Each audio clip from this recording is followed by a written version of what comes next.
75 hard day 21। আজ দিনের শুরু করলাম full body fat burning workout দিয়ে 20 মিনিটের একটি সেট।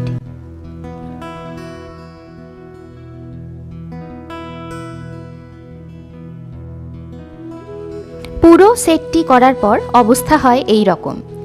এরপর ছেলের সাথে বসে লেবু মধু জল খেলাম। তারপর যথারীতি বাদাম ও খেজুর।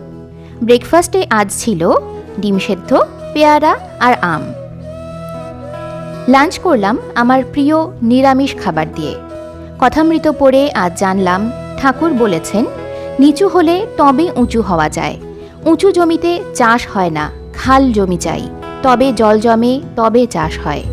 বিকেলে যথারীতি ছাদে হাঁটলাম 45 মিনিট। এরপর জল শেষ করছি। রাতের খাবারে আজ ছিল রুটি সবজি। শুভরাত্রি।